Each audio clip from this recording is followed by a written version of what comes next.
नमस्कार, आप देख रहे हैं 10 में दम। मैं हूं आपके साथ विवेक शांडिल्य। ड्रोन से अब तक हथियारों का जखीरा बरामद किया जाता था। ड्रोन के जरिए ड्रग्स की खेप भारत पहुंचाई जाती थी, लेकिन अब ड्रोन के जरिए हमले भी शुरू हो गए हैं। बताएंगे आपको जम्मू एयरफोर्स स्टेशन पर कैसे ड्रोन से हमला किया गया, इसकी इनसाइड स्टोरी क्या थी, भारत अब क्या प्लानिंग कर रहा है, इन तमाम खबरों पर बात होगी। लेकिन सबसे पहले देखिए कैसे जम्मू एयरफोर्स स्टेशन पर एक के बाद एक 2 ड्रोन धमाके हुए, जिसके पूरी खबर हम आपके सामने जिसके बारे में रखने जा रहे हैं।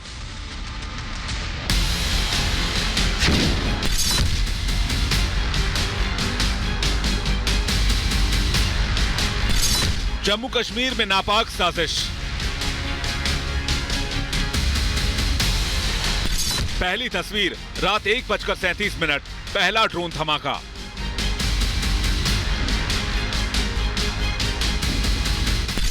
दूसरी तस्वीर रात 1:43 दूसरा ड्रोन धमाका। इन 2 तस्वीरों से साफ है कि पाकिस्तान न कभी सुधरा है और न कभी सुधरेगा, लेकिन उसकी नापाक साजिश फिर से नाकाम हो गई है। धमाका जोरदार था और धमाके की आवाज काफी दूर तक सुनी गई। दरअसल जम्मू में एयरफोर्स स्टेशन पर 6 मिनट के भीतर 2 धमाकों से सनसनी फैल गई। देर रात 1:37 पर पहला धमाका हुआ और सिर्फ 6 मिनट के बाद दूसरा धमाका 1:43 पर हुआ। सूत्रों का कहना है कि जीपीएस से लैस 2 ड्रोन की मदद से सरहद पार से आईईडी विस्फोटक लाया गया था। इतना बड़ा धमाका था कि 1.5 किलोमीटर तक इस धमाके की आवाज़ जो है वो सुनाई दी है। सुरक्षा एजेंसियां जो हैं वो पहुंच गई हैं। जम्मू कश्मीर पुलिस के साथ साथ फोरेंसिक टीम्स और उसके साथ साथ अन्य सुरक्षा एजेंसियां जो हैं वो इस वक्त इस इलाके के अंदर हैं। धमाके के बाद वायुसेना ने आधिकारिक बयान जारी किया। इस बयान के मुताबिक पहले धमाके से एयरपोर्ट के टेक्निकल एरिया में बनी इमारत की छत को नुकसान पहुंचा, जबकि दूसरा धमाका खुले जगह पर हुआ। इन धमाकों में वायुसेना के 2 जवान घायल हुए हैं, जबकि 2 संदिग्धों को हिरासत में लेकर पूछताछ किया जा रहा है।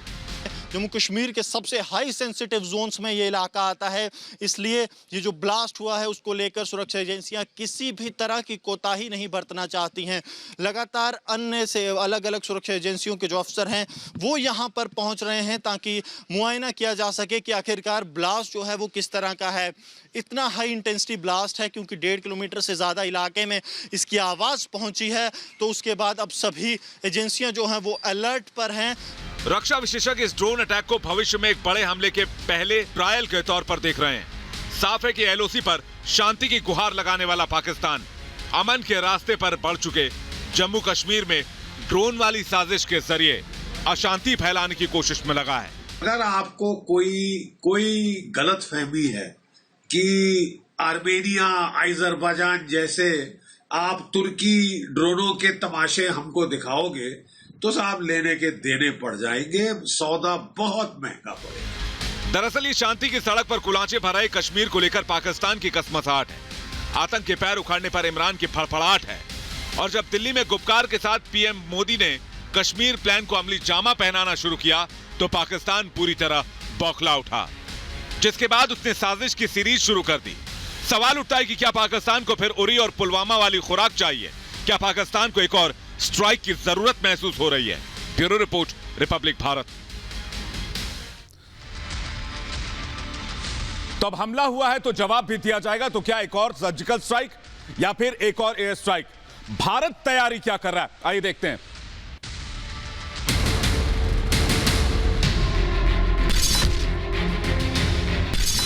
नापाक मुल्क करे ड्रोन वाली साजिश। आतंकिस्तान की आसमानी चाल।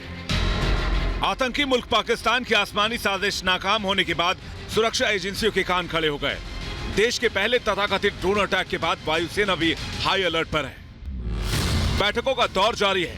हमले के पीछे की रणनीति को आंका जा रहा है। शुरुआती जानकारी के मुताबिक ड्रोन के पाकिस्तान से आने की बात कही जा रही है, और पाकिस्तान का नाम सामने आते ही एजेंसियों के कान खड़े हो गए। मिल रही जानकारी के मुताबिक पठानकोट, अवंतीपुरा, अंबाला में एयरबेस को हाई अलर्ट पर रखा गया है।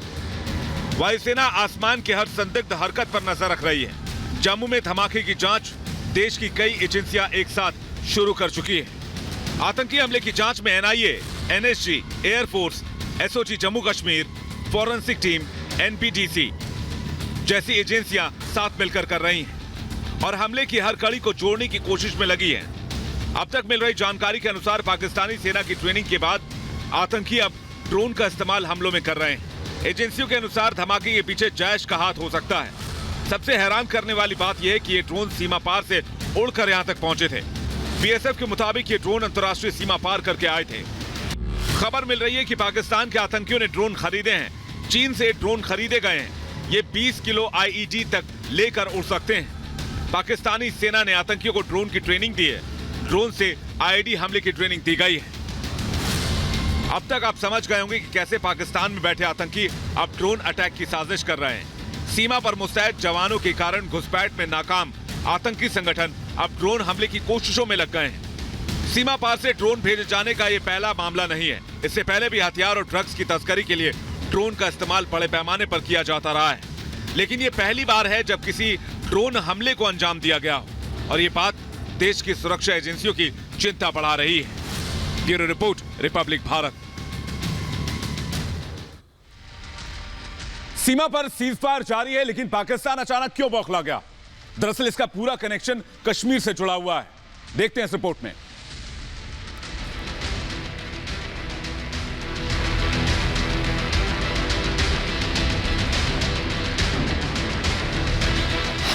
कश्मीर में मोदी प्लान से तिल मिलाया इमरान। गुपकार दिल्ली आया, पाक ने साजिश का जाल बिछाया। पाक नहीं आया बाज, फिर मांगे उरी वाला इलाज। ड्रोन धमाके की इनसाइड स्टोरी।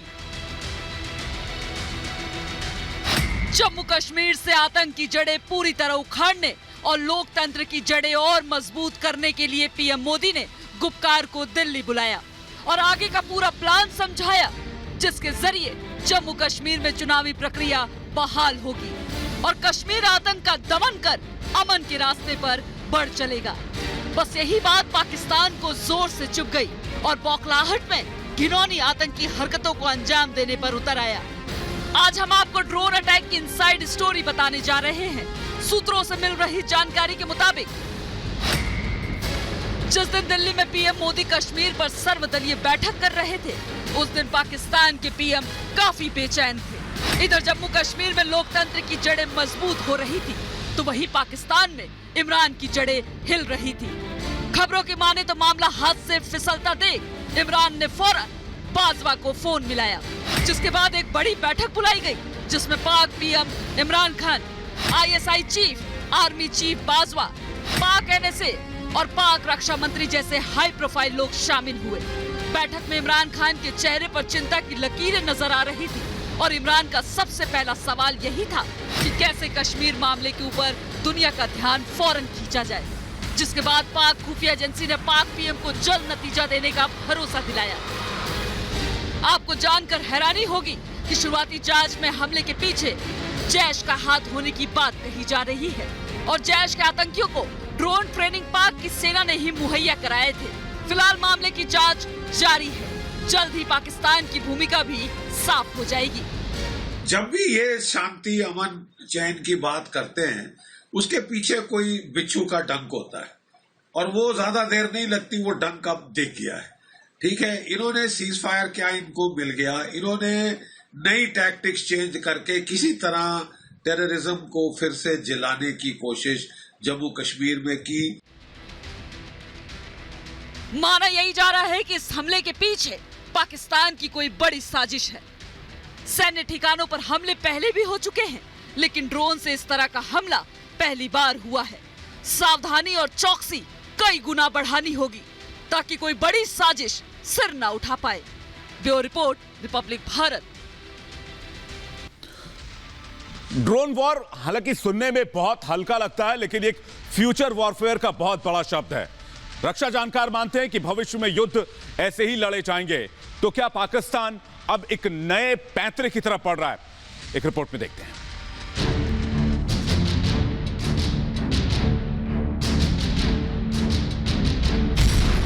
जंग का चेहरा बदलेगा ड्रोन वॉर। आसमान से टूटेगा स्वयं ड्रोन का कहर। मिनटों में दुश्मनों का होगा काम तमाम। कुछ दिनों पहले तक सिर्फ बच्चों का दिल बहलाने वाले खिलौने अब दुनिया में जंग की तस्वीर बदलने वाले हैं। स्वॉर्म ड्रोन भारतीय सेना के तरकश में वो तीर है जिनका जवाब दुश्मनों के पास नहीं है। कुछ दिन पहले सेना ने अपनी इस हथियार की ताकत से दुनिया को वाकिफ कराया था। आसमान में दुश्मन का काल, यह हथियार मिनटों में किसी भी ठिकाने को तबाह करने की पूरी ताकत रखता है। आने वाले समय में परंपरागत युद्ध के अलावा ड्रोन वॉर ऐसा दांव साबित होगा जो दुश्मनों को हार मानने पर मजबूर कर देगा। इसकी सबसे बड़ी मिसाल अजरबैजान और आर्मेनिया का जंग भी है। आर्मेनिया के खिलाफ अजरबैजान ने अपने ड्रोनों की मदद से जीत का परचम लहराया। आर्मेनिया के खिलाफ अजरबैजान ने कई ड्रोन इस्तेमाल किए। सऊदी अरब में आरामको पर भी ड्रोन अटैक किया गया। जनरल कासिम सुलेमानी को ड्रोन अटैक में ही मारा गया था। साफ है ड्रोन भविष्य के जंग की सच्चाई है, इसलिए भारतीय सेना ने अभी से इस पर काम करना शुरू कर दिया है। भारत अमेरिकी और इजरायली ड्रोन तो इस्तेमाल करता ही है, अब जोर स्वदेशी ड्रोन विकसित करने पर है। अभी तक हमारी सेनाओं के पास MQ-9C guardian, heron drone, swarm drone, Rustam 2 और भारत जैसे ड्रोन मौजूद हैं।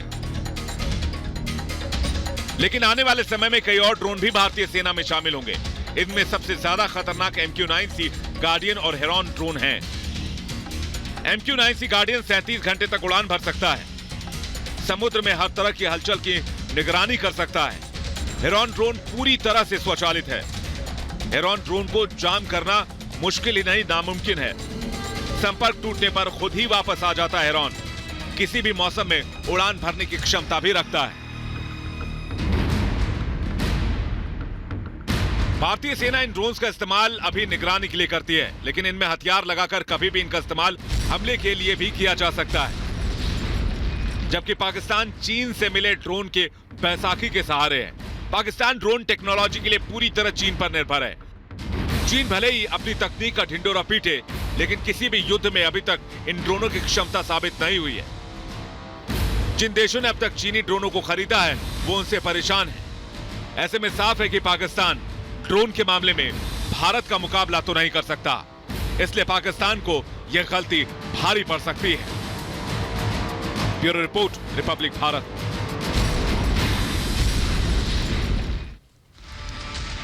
और अब बात करते हैं एक रेव पार्टी की। नासिक में एक बहुत बड़ी रेव पार्टी का आयोजन किया गया था, जिसमें कई क्रिकेटर, कई बॉलीवुड के हस्ती शामिल हुए, लेकिन पुलिस ने मौके पर पहुंचकर इस रेव पार्टी का भांडाफोड़ कर दिया।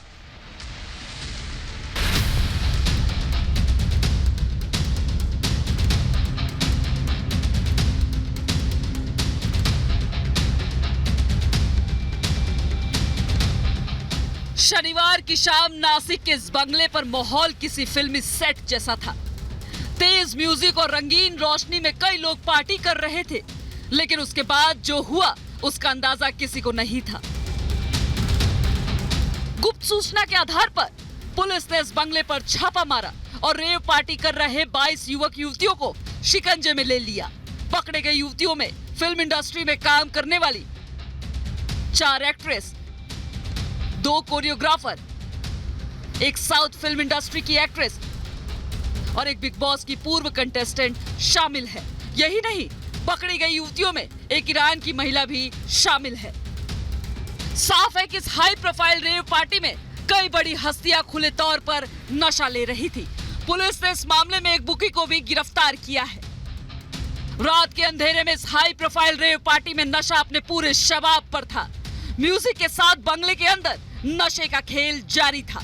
ऐसे में जब पुलिस ने यहाँ छापा मारा तो वो भी हैरान रह गई। इगतपुरी में हमें गोपनीय जानकारी मिली थी कि एक प्राइवेट विला है, बंगलो, वहाँ पे कुछ लोग ड्रग्स की पार्टी कर रहे हैं, ड्रग्स के साथ। तो उस सिलसिले में हमने वहाँ पे रेड की। उस रेड में 22 लोग हमें मिले, उसमें 10 पुरुष हैं, 12 महिलाएं हैं। पुलिस ने छापे में भारी मात्रा में ड्रग्स, शराब, विदेशी सिगरेट और हुक्का जैसी चीजें जब्त की। पकड़े गए युवक युवतियों के पास से नशे के सामान के साथ भारी मात्रा में कैश भी बरामद किया गया है। खबरों के मुताबिक रेव पार्टी का पूरा तामझाम 2 बंगलों में चल रहा था। पार्टी करने वालों में किसी ने अंदाजा भी नहीं लगाया होगा कि पुलिस उनके रंग में भंग डाल देगी। स्काई ताज विला और स्काई लगुन विला, इस दो विले में जहां पर लगातार पार्टी चल रही थी, उस पार्टी पर ड्रग्स का जो है प्रयोग किया गया। इस जगह पर मौके पर सबसे पहले यहाँ पर रिपब्लिक मीडिया नेटवर्क की टीम पहुंची है। कुल मिलाकर 22 लोग जो है इस पार्टी पर मौजूद थे। जो इन्फॉर्मेशन पुलिस ऑफिशियल्स को दी गई, जिसके बाद यहाँ पर पुलिस की रेड पड़ी। रेड पड़ने के बाद 22 लोगों को फिलहाल पुलिस ने कस्टडी में ले लिया है और पुलिस ने सभी आरोपियों को गिरफ्तार। और आपको बता दें कि जबरन धर्म परिवर्तन के मामले से उत्तर प्रदेश अभी संभला भी नहीं था कि 2 सिख लड़कियों के धर्म परिवर्तन का मामला सामने आया है। आइए आपको दिखाते हैं इस रिपोर्ट में कैसे इसके बाद इलाके में गुस्से का माहौल है।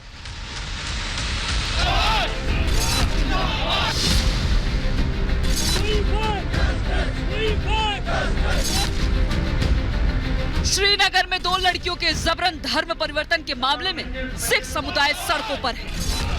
जबरन परिवर्तन कबूल नहीं करेंगे, नहीं करेंगे, नहीं करेंगे। कार्रवाई की मांग करते हुए लोगों ने अदालत के बाहर जमकर प्रदर्शन किया। सिख समुदाय का आरोप था कि लड़की को अगवा कर कोर्ट में शादी की जा रही थी।